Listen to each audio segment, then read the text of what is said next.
Gràcies, senyora presidenta.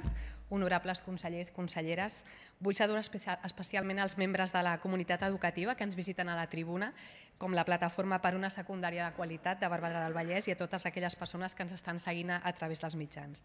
Mirin, tots els grups d'aquesta cambra, n'estic segura, convenim que l'educació és un dels pilars bàsics d'aquesta societat, que no podem parlar de qualitat sense equitat i que l'educació és un instrument no només de progrés, sinó de cohesió social i d'igualtat d'oportunitats que no pot estar subjecte a retallades pressupostàries. Però, com tots sabem, de vegades de les paraules als fets n'hi ha un bon tros. Tal com manifestàvem la setmana passada durant la compareixença de l'honorable consellera a la Comissió d'Ensenyament d'aquest Parlament, al grup socialista li preocupa especialment l'increment de desigualtats que s'han produït en els darrers anys i en concret també en el sistema educatiu i especialment aquesta manca d'equitat que entenem que hi ha entre centres públics i centres concertats. Les retallades que s'han produït en els darrers anys no han contribuït precisament a enfortir l'escola pública, pilar bàsic de la nostra societat, sinó més aviat a reforçar un sistema de doble xarxa. Per això els socialistes continuem pensant que cal recuperar la sisena hora, perquè la càrrega lectiva no pot ser tan diferenciada entre un centre i un altre. Ens preocupa la compactació de la jornada com un element generador de desigualtats i per això demanem una avaluació dels projectes pilots on s'ha implantat abans de procedir a ampliar els centres que s'hi adhereixen i estem en contra de mantenir els concerts educatius amb escoles que s'agreguen per sexe i per això hem entrat una proposició de llei de modificació de la LEC. Per tant, estem en contra de qualsevol tipus de segregació escolar i pensem que cal organitzar la matriculació escolar de manera que no hi pugui haver exclusions d'alumnat, és a dir, ni que determinades escoles concertades seleccionin alumnat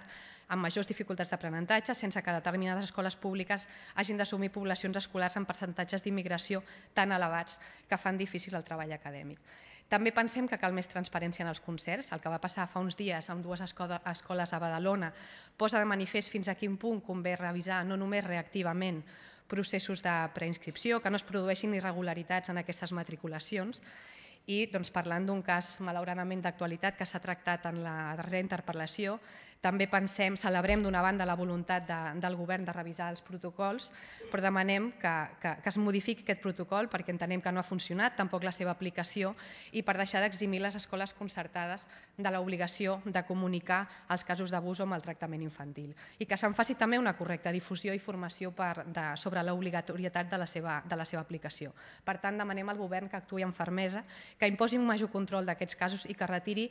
si convingués, aquest concert en cas que l'escola no hagués complert amb les seves obligacions. Però el punt central de la meva intervenció té a veure amb en els darrers dies diferents plataformes en defensa de l'educació pública, AMPA, sindicats de l'ensenyament, representants del món local, s'han manifestat arreu de Catalunya en contra de l'anunci fet pel propi Departament d'Ensenyament de tancament de diferents línies i aules públiques de P3 a diferents punts del territori.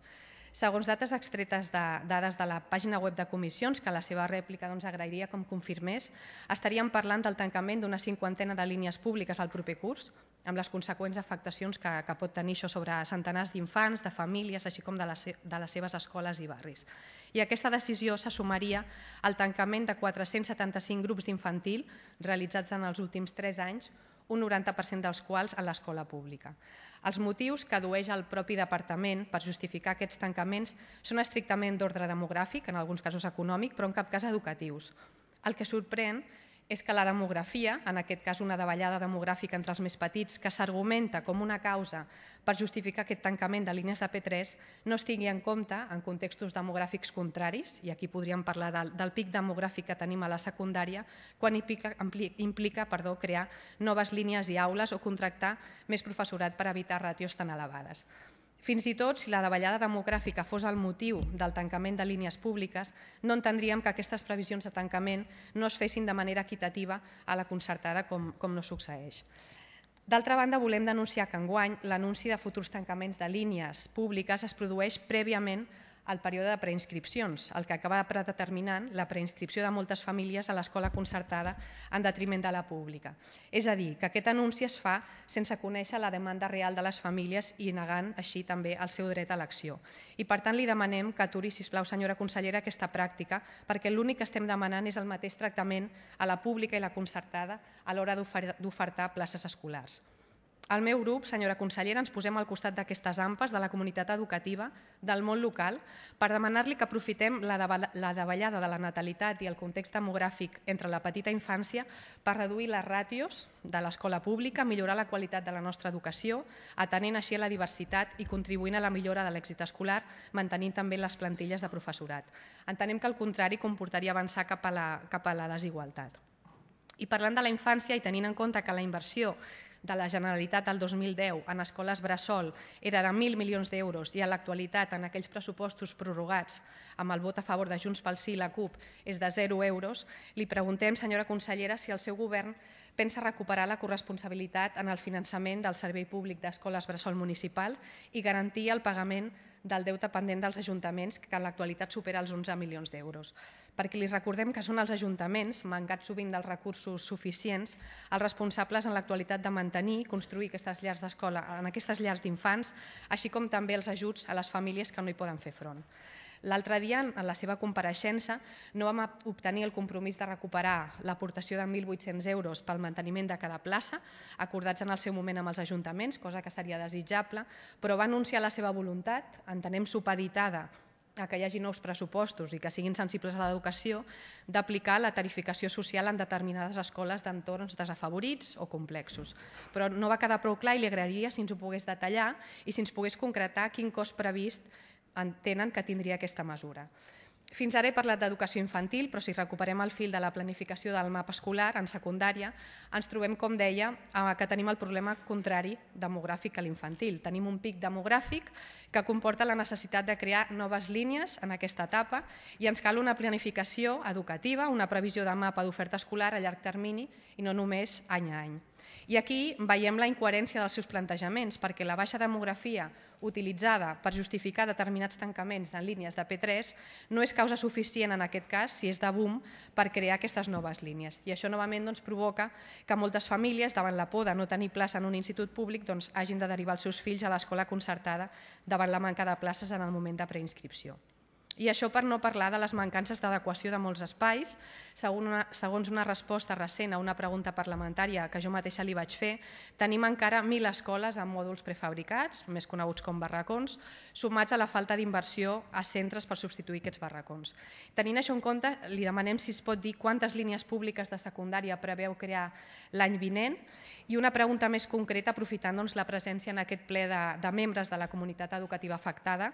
i és que davant la mancança de places necessàries per l'escolarització de secundària a Barberà del Vallès i d'una projecció futura que es preveu en augment fins al curs 2020-2021, si tenen previst remodelar l'actual IES Can Planes amb greus mancances d'infraestructures, si tenen prevista la creació d'un tercer institut reclamat per tota la comunitat educativa i el consistori amb cessió de terrenys des de l'any 2010. Tenint en compte aquesta problemàtica a nivell general, els socialistes pensem que és necessari explorar el model d'institut-escola recollit a la LEC com una molt bona solució, no tan sols en aquells municipis o barris on només hi ha una escola primària i manquen instituts, sinó també per promoure un model de continuïtat pedagògica. Per acabar, senyora consellera, com sap, el pressupost en educació pública a Catalunya es manté retallat en xifres d'abans per sota del 2010. Sabem que volen intentar aprovar un pressupost per fer o posar les bases d'unes estructures d'estat, ho hem llegit i ens ho han comunicat, i li demano que, independentment de la resta, també creguin en l'educació com un dels pilars, com una de les estructures principals que té un estat, qualsevol estat, que recuperi, per tant, la inversió d'abans de l'arribada de Convergència al govern. La pròpia LEC, en una disposició final, parla que per assolir els objectius de la pròpia llei el govern ha d'incrementar progressivament els recursos del sistema educatiu fins a arribar, deia, al cap de 6 anys, és a dir, enguany, al 6% del PIB. I sap perfectament que ja estem massa lluny. Per tant, li demanem que recuperi el prestigi de l'educació pública, que entenem malmès, que faci del diàleg amb la comunitat educativa, amb el món local, una norma de funcionament abans de la presa de decisions, que posi en valor aquesta corresponsabilitat i que acompanyi, com deia, el desplegament de la LEC amb els recursos necessaris. En definitiva, li demanem que reconsideri la decisió del Departament de retallar línies, aules i professorat de P3 en molts indrets del territori on han estat anunciats aquests tancaments. Moltes gràcies.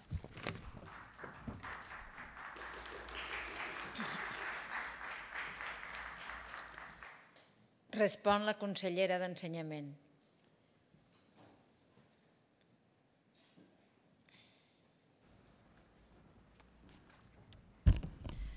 Gràcies, senyora presidenta.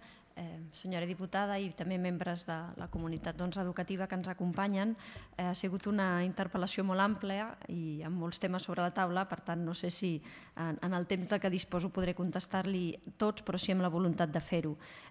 Vostè ha començat dient que el nostre sistema educatiu ha incrementat les desigualtats i jo li he de dir que això el sistema econòmic i social ha incrementat les desigualtats, però això, per sort, no s'ha vist reflectit en el sistema educatiu i m'agradaria donar-li les dades per demostrar-li que això no és cert. Amb dues dades que són prou determinants a l'hora de fer aquesta afirmació que fem. L'abandonament prematur dels estudis. Saben que és el percentatge de població entre 18 i 24 anys que segueix estudiant i que ha obtingut una educació postobligatòria. Segons les dades d'IDESCAT, l'any 2010 aquesta taxa era d'un 28,9% i el 2015 va ser d'un 18,9%. Per tant, actualment tenim més alumnes que han superat l'ESO i que han continuat els seus estudis postobligatoris. Per tant, això és una millora en les oportunitats d'aquests joves. Per tant, aquí hi ha una primera diferència important en el que deia. Hem de recordar que els objectius de l'Europa 2020 ens demanen un 15%, per tant, hem de seguir avançant i no hem d'estar contents amb aquesta xifra. Estem contents amb l'evolució, que és important, però hem de seguir treballant perquè aquests alumnes, a part d'acabar l'ESO, tinguin uns estudis postobligatoris que els hi permetin obtenir una feina digna i fer realitat els seus somnis. Un altre indicador rellevant és la taxa d'idoneïtat als 15 anys, és a dir, aquells alumnes que estan fent el curs que li toca per edat. El 2008-2009 era del 69,2% i el 2013-2014 ja ens trobàvem en el 74,8%. Per tant, hi ha menys alumnes que estan fent el curs que els hi toca, menys alumnes repetidors. I, finalment, la taxa de graduats escolars, que ha augmentat des del 81,8% fins al 87,8% dels nostres joves. Per tant, és cert que, malauradament, la crisi econòmica ha fet que les desigualtats incrementin, que els que tenen més i els que tenen menys gairebé no tenen o no tenen, però és cert també que l'escola ha fet aquesta funció important social que és d'intentar ser un instrument per reduir aquestes desigualtats. I aquests són tots els objectius que no ens els volem donar com a mèrits. En tot cas, això és un mèrit de tots, perquè en aquests anys hi ha hagut diferents governs i, sobretot, és un mèrit dels centres educatius que estan fent tot el possible i tot el que està al seu abast justament per intentar que aquelles desigualtats que venen de casa a l'hora d'arribar al centre es puguin subsanar, es puguin arreglar i els hi puguin donar una bona oportunitat de futur. Crec que és important començar per aquest punt per veure que el sistema educatiu català funciona, que funciona el sistema educatiu català públic i que està donant oportunitats a nanos que en aquests anys ho estan passant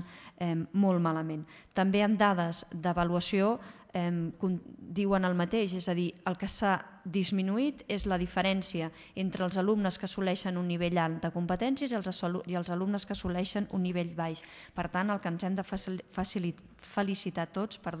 és que justament les desigualtats socials i econòmiques, quan arriben al terreny educatiu, es redueixen justament per la gran tasca que estan fent els nostres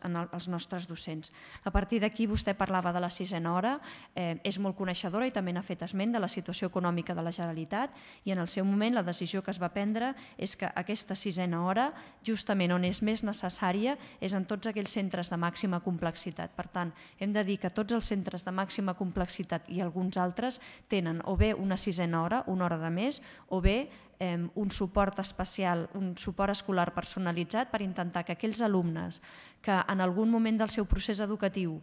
queden enrere, perquè se'ls doni aquest suport perquè es puguin posar al costat dels seus companys i companyes. I com veurà, insisteixo en aquest tema dels centres de màxima complexitat perquè després, quan avalues els resultats de diferents centres, independentment de la titularitat, els centres públics tenen un gran resultat malgrat aquesta diferència horària. Per tant, on la mantenim és justament en aquells centres que més la necessiten, perquè en això vostè també en feia esment al dia de la compareixença i avui mateix, que si hem de posar èmfasi en algun lloc és justament en els col·lectius més vulnerables. Per això té tot el sentit mantenir una sisena hora i mantenir un suport escolar personalitzat en tots aquells centres de màxima complexitat. Vostè també feia esment a la jornada compactada. dir-li que aquí hi ha un projecte, una prova pilot, i l'avaluació que s'ha fet del projecte pilot és positiu i l'únic que hem fet és justament tenint en compte que aquest és un element important i que aquest és un element que ha d'anar acompanyat de tota la reforma horària que en aquest país ens estem plantejant, l'únic que hem fet és afegir, ho afegirem perquè encara no estan seleccionats, uns quants centres que compleixen uns requisits molt concrets per tant d'ampliar aquesta avaluació i per tant continuar en aquest projecte pilot i no fer-ne cap extensió generalitzada, sinó només continuar aquest projecte pilot amb més centres per poder tenir també més arguments d'avaluació. A partir d'aquí vostè parlava de la modificació de la LEC. Insisteixo en que nosaltres, és el nostre programa electoral i el nostre compromís de govern de modificar la LEC, de mantenir la LEC, el mateix vostès van aprovar aquesta llei d'educació de Catalunya, per tant, tots els reconeixements que en aquesta llei hi ha són els que mantindrem nosaltres. L'altre dia també em va fer esment, i avui també, que les escoles concertades seleccionen els alumnes. Catalunya té un sistema, i l'hem de posar en valor, i l'hem posat en valor davant de diferents institucions, un procediment pel qual tots els alumnes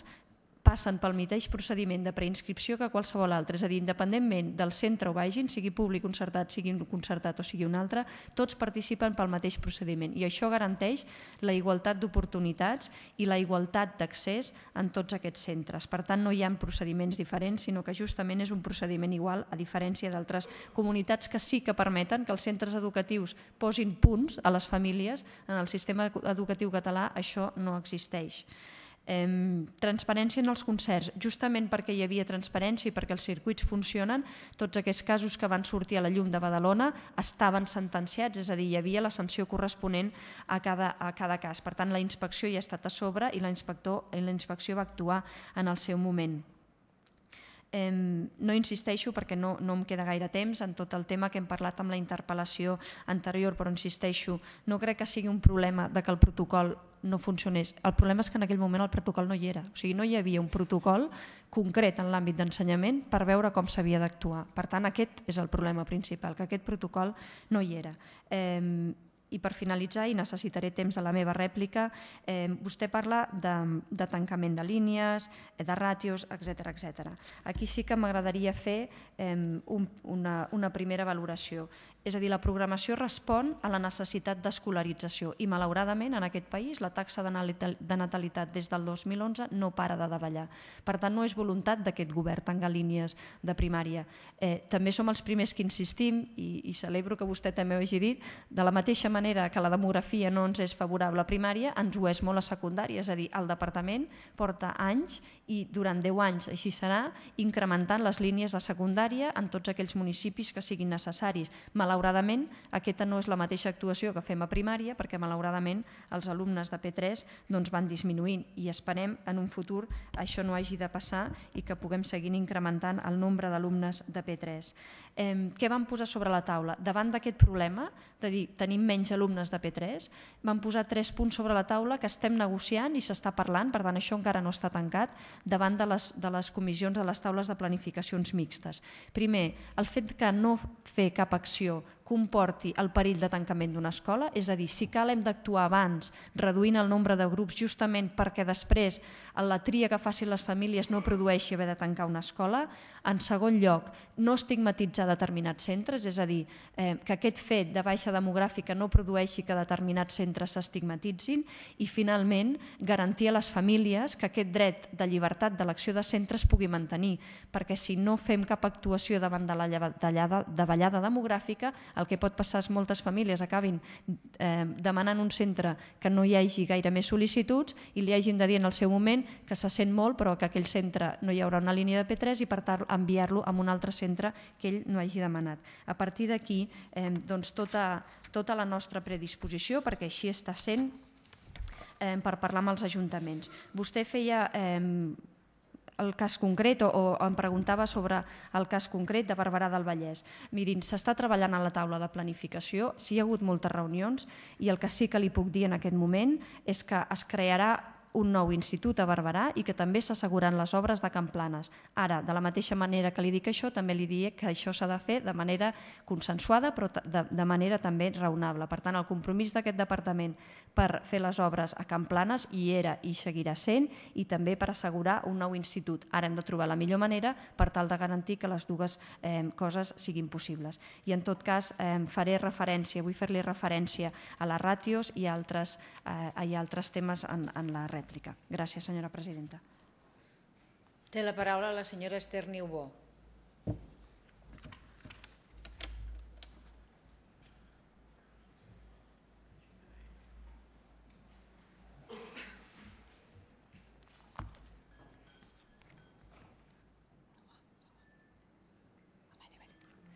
Bé, gràcies consellera per la resposta. Bé, és veritat que hem parlat de moltes coses, començant pel tema de la planificació. Parlava vostè d'aquests 3 principis que no qüestionem, els 3 principis que vostè mostrava. El problema és si vostè a l'hora de fer aquest anunci, que el departament ha fet aquest anunci de tancaments de línies que ja s'ha realitzat, s'han tingut ja en compte aquests 3 principis. Clar, i en aquest cas li demanaríem que és veritat que hi ha moltes famílies, moltes AMPAs, moltes plataformes que s'estan mobilitzant, que sí que pensem que realment la llibertat d'elecció no sempre es garanteix. Un dels motius és perquè en el moment que s'anuncien ja tancaments de línia pública, en molts casos, d'alguna manera implica que aquestes famílies, com li deia en la intervenció inicial, ja acabin derivant i fent una preinscripció en una escola concertada. Però en tot cas nosaltres no li demanàvem que pogués mantenir aules amb 5 o 6 infants. Nosaltres parlem d'aprofitar aquest nou context per reduir precisament les ràtios i, per tant, que a l'escola primària, en lloc de 25, poguéssim parlar de ràtios de 18 o de 20 i que això no suposés un problema. I com deia, tenir sobretot en compte el món local, la comunitat educativa, a l'hora de fer aquesta planificació, en la mesura que també són corresponsables, de no només entendre aquest element demogràfic, entenem que l'hem de tenir en compte, però també tenir en compte els projectes educatius consolidats i també una planificació no any a any, perquè això en molts casos implica, i l'altre dia ens explicaven a Sabadell, la construcció de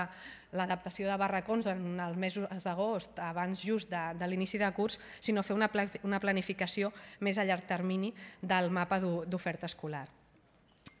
Parlava també dels centres d'alta complexitat i entenem i celebrem com una bona notícia que es pugui recuperar a la 6a hora, que s'introdueixin grups de suport de professorat, però ens agradaria saber el cost que això tindrà, més que res perquè quan nosaltres parlem d'aquestes escoles que s'agreguen per sexe i que entenem que els hauríem de retirar el concert, estem parlant, segons em pot desmentir la dada, d'uns 30 milions d'euros que pensem que en general podem dir que no és gran cosa, però segurament ens podrien servir per avançar molt més en matèria de millora de la qualitat de l'educació pública. I vostè deia, tenim un bon sistema educatiu, si considerem que tenim un bon sistema, que no entenem fins i tot com ha aguantat la pressió que ha hagut d'aguantar, perquè és veritat, segurament s'han fet esforços per contribuir a l'èxit escolar, però entenem que de reducció de professorat o amb una gran càrrega o la reducció d'hores lectives no contribueix precisament a aquest èxit. Més aviat són condicionants que poden generar problemes en termes d'equitat. I en les dades que ens donava d'abandonament, celebrem millores en aquestes dades, però també entenem que té a veure amb unes males condicions del mercat del treball en uns anys de crisi que també segurament han condicionat la sortida de molts alumnes o la no sortida de molts alumnes dels centres educatius com passava anteriorment. No he parlat del model d'institut-escola, que és un model que nosaltres defensem molt, que pensem que per problema que dèiem precisament demogràfic en la secundària pot aportar una solució, no només pel model de continuïtat pedagògica, sinó que a més en molts llocs on només hi ha una escola de primària garantir aquest nou model d'institut-escola aniria bé i en definitiva pensem que com deien vostè ha donat les seves explicacions, però entenem que per exemple els concerts ens faltaria transparència i que entenem que a vegades hi ha irregularitats, que és veritat que s'acaben detectant perquè hi ha aquests mecanismes, però tant de bo es fessin no només reactivament i que poguéssim també treballar-hi sovint per evitar que aquests casos s'acabin produint. En general, nosaltres el que li demanem és que, malgrat aquests principis que vostè mencionava, que reconsideri aquesta decisió d'aquest tancament, que aprofiti aquest nou context per reduir les ràtios, que les escoles finançades amb fons públics però de titularitat privada siguin tractades amb el mateix barem que l'escola pública en el cas de les retallades i que mantingui totes les línies en el procés de preinscripció per garantir efectivament el dret de les famílies a escollir el centre escolar que volen pels seus fills. Moltes gràcies.